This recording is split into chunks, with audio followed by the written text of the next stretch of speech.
كانوا نخبة جنودا لا يقهرون، لكن ما الذي تخفيه قصة الجيش الانكشاري؟ في هذا الفيديو نغوص في أعماق التاريخ العثماني لنكشف الوجه الآخر لأحد أقوى جيوش الإمبراطورية الانكشارية، كيف تحولوا من درع للدولة إلى خطر يهددها. ما هو سر قوتهم؟ ومتى بدأت نهايتهم؟ سنروي قصصا لم تروى عن تمرداتهم، نفوذهم السياسي، وحياة الترف التي عاشوها بعد أن انحرفت مهمتهم عن هدفها الأول.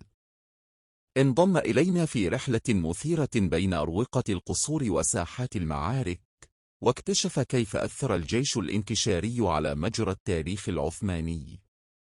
لا تنسى الاشتراك في القناة وتفعيل زر الجرس ليوصلك كل جديد عن أسرار التاريخ. برأيك، هل كان الانكشارية سببا في قوة الدولة العثمانية أم سببا في ضعفها لاحقا؟ شاركنا رأيك في التعليقات.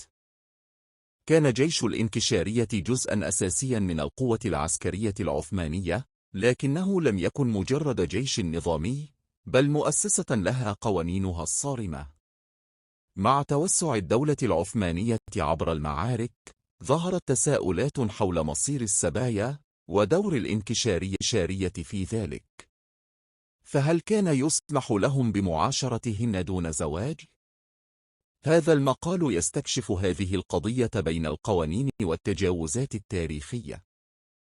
أسس السلطان مراد الأول من 1362 إلى 1389 جيش الانكشارية كقوة نخبوية مكونة من أطفال الدشيرمة، وكان عليهم الالتزام بعزوبة الصارمة.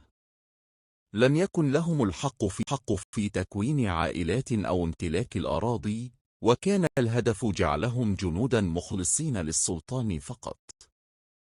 لكن مع مرور الزمن، بدأ بعضهم في تجاوز هذه القواعد، خاصة في فترات ضعف الدولة. كانت الدولة العثمانية تتبع أحكام الشريعة الإسلامية في معاملة الأسرى. في معركة فرنة 1444 بقيادة السلطان مراد الثاني، حصل الجيش العثماني على عدد كبير من السبايا، وتم توزيعهن وفق القوانين الإسلامية، إما عبر الزواج أو العتق أو الخدمة. لم يكن مسموحا رسميا للجنود العاديين بممارسة أي علاقة غير شرعية مع السبايا.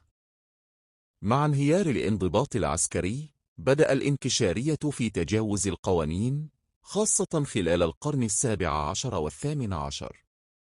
في حملة بلغراد 1688 أثناء حكم السلطان سليمان الثاني، استغل بعض الجنود الفوضى الناجمة عن الحرب وارتكبوا انتهاكات بحق السكان المحليين، بما في ذلك إجبار بعض النساء على العيش معهم دون زواج، وهو ما أثار انتقادات داخل الدولة. في الفترات القوية للدولة، مثل عهد السلطان سليم الأول من 1512 إلى 1520، كانت هناك رقابة صارمة على الانكشارية، وكانت أي تجاوزات تعاقب بشدة. لكن في عصور التدهور، أصبح نفوذ الانكشارية أقوى، مما جعل معاقبتهم أمرا صعبا. في حملة البلقان 1716 اشتكى السكان من تصرفات غير منضبطة للجنود، لكن ضعف السلطة حال دون محاسبتهم. بشكل رسمي، لم يكن للانكشارية الحق في امتلاك الجواري، إذ لم يكونوا من طبقة الباشوات أو الأعيان.